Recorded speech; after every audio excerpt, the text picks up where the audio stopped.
Have a deep lineup now. Gene Segura hits eighth for this team. Bryson Stott's a good player, Buster. He can hit. He hit seventh for this team.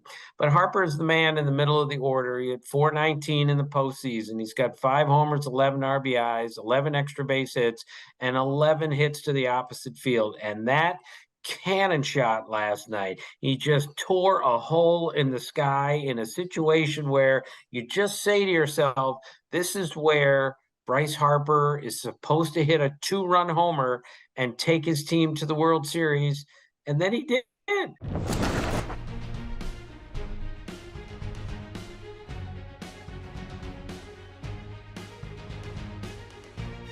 Tim Kurkjian covers baseball for ESPN. Tim, how you doing this morning?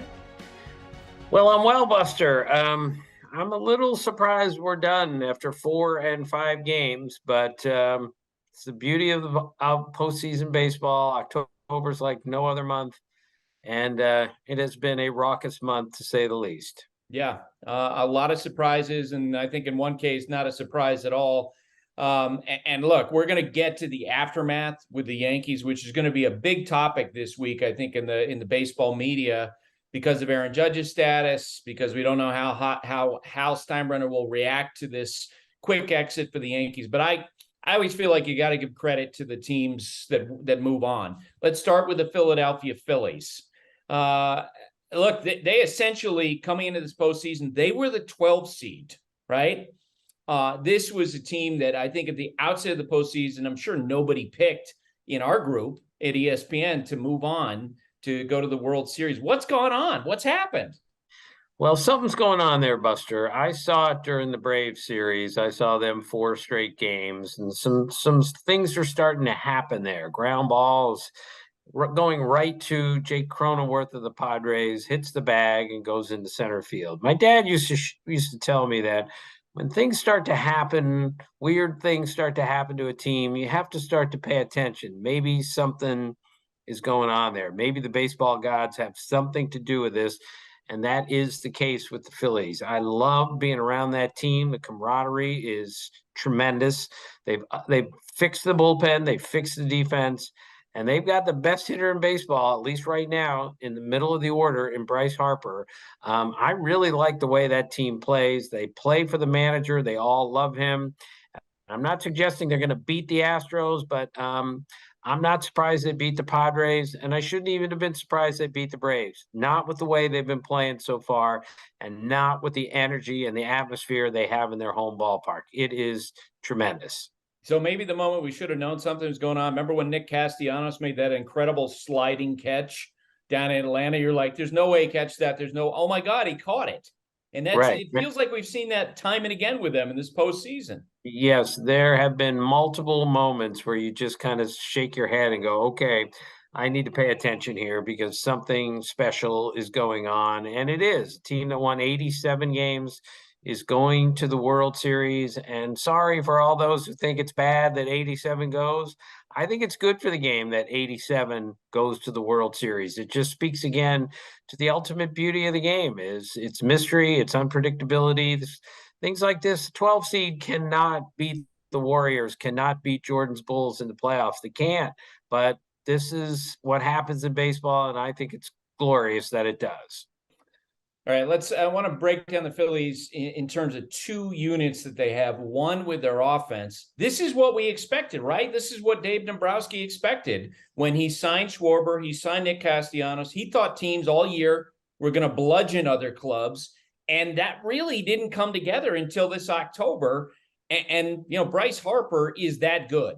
Like, this is the Bryce Harper that we've known, who's evolved and now has all this experience, that incredible plate appearance last night. That's who the Phillies, we thought they were going to be in terms of their offense. Right, and they have a deep lineup now. Gene Segura hits eighth for this team. Bryson Stott's a good player, Buster. He can hit. He hit seventh for this team. But Harper is the man in the middle of the order. He had 419 in the postseason. He's got 5 homers, 11 RBIs, 11 extra base hits, and 11 hits to the opposite field. And that cannon shot last night. He just tore a hole in the sky in a situation where you just say to yourself, this is where Bryce Harper is supposed to hit a 2-run homer and take his team to the World Series, and then he did. I mean, that just doesn't happen very often, but it's just another reminder he is an elite player. He has been his entire career. And last night was the biggest moment of his career, the biggest home run of his career, and one of the greatest home run / moments in the history of the Phillies. So you remember when Bryce Harper was 15 years old, he's on the cover of Sports Illustrated. It felt like that Scott Boras, we knew Scott Boras was going to represent him from the time he was like 12, right? We talked a lot about his potential free agency, leaving the Nationals, service time. If you had told me Bryce Harper would be at the heart and soul of another franchise the way that he is, the Phillies, after becoming a free agent, I would have laughed. No way. But to see the way he's embraced this city and the way the city's embraced him is really cool.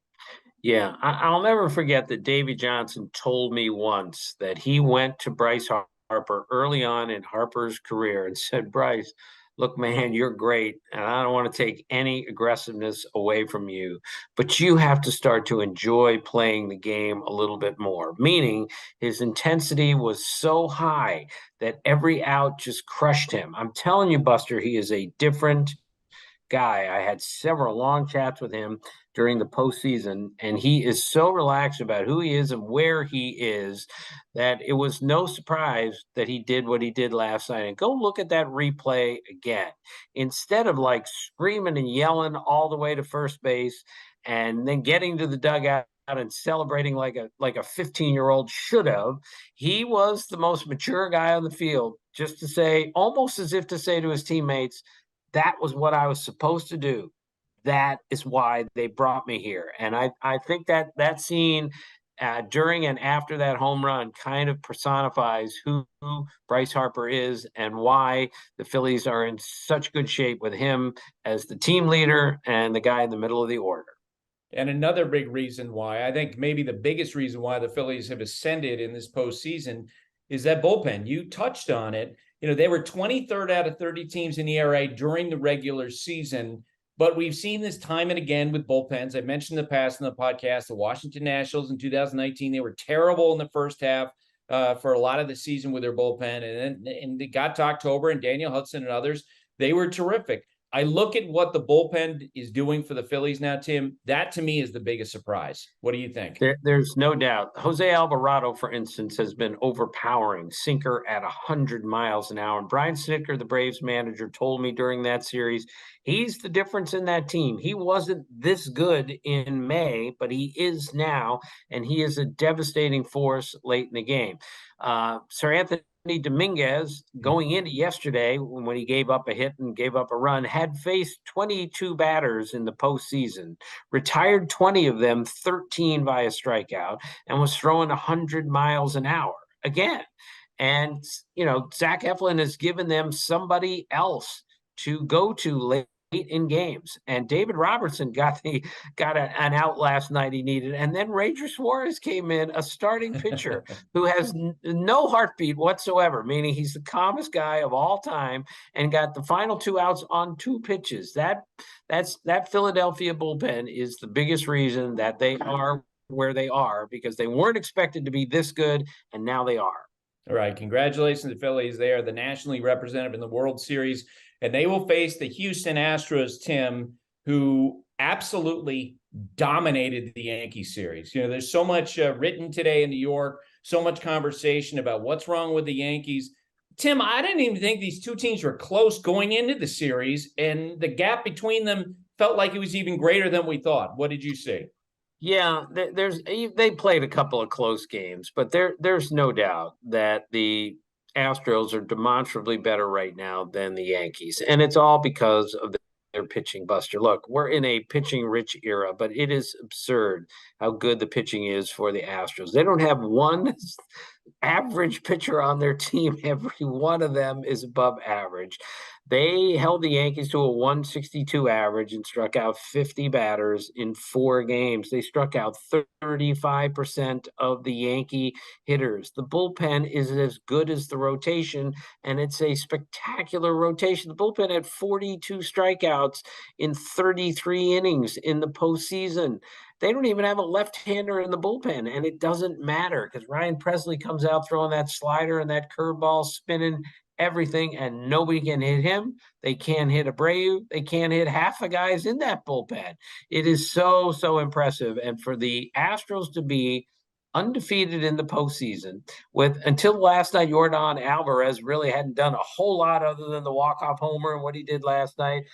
Jose Altuve had an 0 for 25. The depth of that lineup, the depth of that pitching is just breathtaking to watch. And the left side of the infield, Alex Bregman, since opposing managers began to look at Yordan Alvarez as somebody they didn't want to, mess with, and they began to pitch around him, Alex Bregman has fully taken advantage of it. He's absolutely stepped up. And how about Jeremy Pena? You and I have talked about all the turnover with the Astros through the years, from 2015, Jeremy Pena being the latest example of it. They move on from Carlos Correa, who's arguably the best shortstop in baseball now. And Jeremy Pena comes in. He's not only does he hold down the position defensively, but boy, he's been difference making offensively in this postseason. Yeah, we knew he was going to be fine defensively. I was told he was ready 2 years ago to play shortstop defensively in the big leagues, but I don't think anybody saw this kind of production coming. He hit the 18th inning homer to beat the Mariners, and then he won the LCS MVP because of the 3-run homer he hit last night, which of course was the biggest hit of that game because it got the Astros back in it. He is poised. He is calm. I can't believe he's just a rookie with the way he's played. And now we're going to the World Series, Buster, with 2 rookie shortstops. This is, again, just another reason why baseball is so good. You got to pick for the World Series? You're going to pick the Astros, right? You have to pick the Astros. I have to pick the Astros. They haven't lost yet, and their pitching is tremendous, and they have 4 home games to 3 for the Phillies. But I have to tell you one more time, there is something going on in Philadelphia. I have seen it up close. I have seen it from a distance. Do not underestimate the Phillies, but my goodness, that Houston pitching is sensational. Yeah, we haven't mentioned the fans either, right? With the crowd and how crazy that is. To hear the players talk about how they feel like that was eventually, inevitably going to manifest in the Padres series is pretty cool. Right. All right.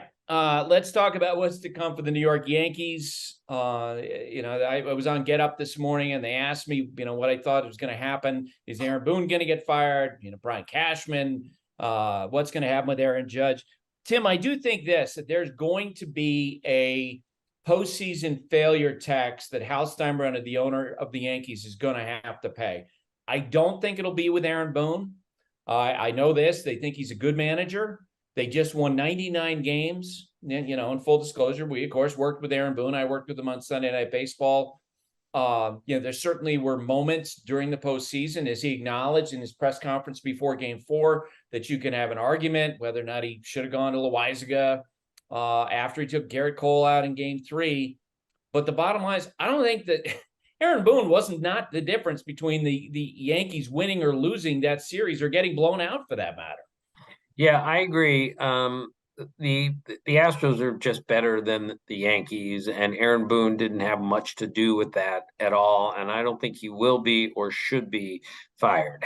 However, they have a lot of work to do on that team because if you're the Yankees, just winning the division again isn't good enough. If you can't beat the Astros, who just eliminated them for the 4th time, you have to find a way to beat the Astros, and I'm just not sure you're going to beat them with the team that you have now. So you got to re-sign Judge somehow, some way, not going to be easy. And then you got to make some decisions. Who's our second baseman? Who's our shortstop? Who's our third baseman? Who are we going to play in center field every day? I think they got to get Benintendi, LeMahieu back, healthy. Their pitching is fine, but they have a lot of work to do to get to the level of the Astros. And it's going to take a big offseason to make that change. Yeah, and I think where the tax that I mentioned, the postseason failure tax, is going to manifest is in the Judge negotiations. We know that the Yankees, really since George Steinbrenner moved out of power, they haven't gone in fully flex their muscles financially necessarily in bidding for players. I think this is a case where they need to take the gloves off and do whatever it takes with Aaron Judge. And go to a place where they're not comfortable. They were comfortable with a 7-year, $213.5 million offer. Does that mean that they're going to push it to an 8th year?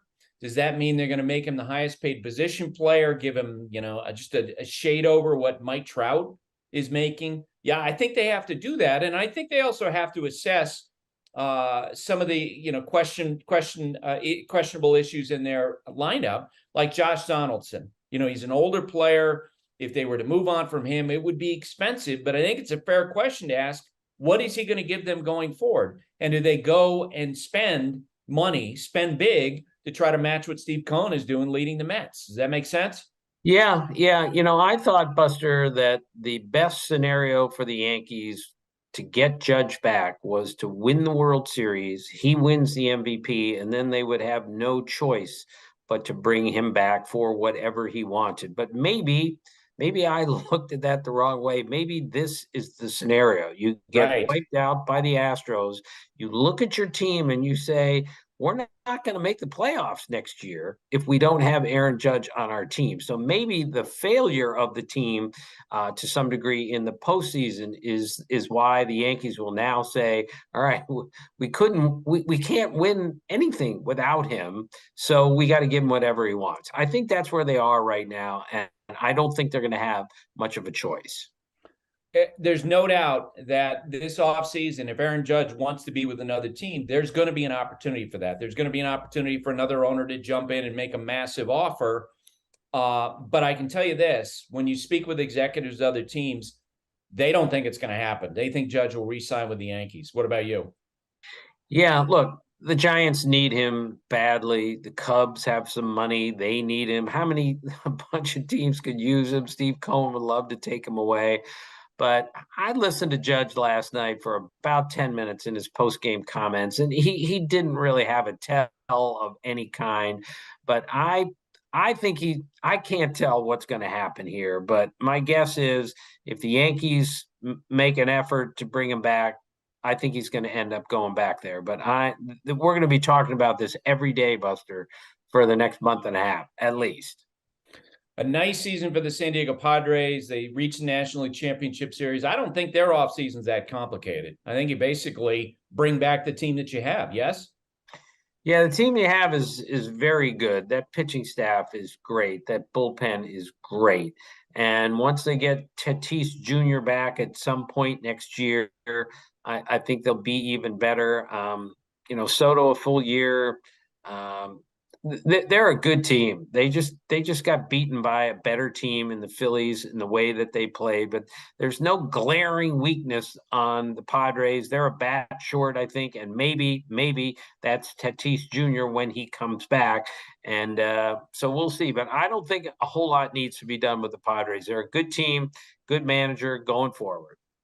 And I don't think there's a lot of pressure on them to sign Soto right away. He's 2 years from free agency. You go into next year, you try to win. The one thing I would say about Fernando Tatis Jr., I feel like the Padres, given everything that's gone on with him, the fact that he missed the entire 2022 season between the injuries and the PED suspension, is going to miss the first quarter of 2023.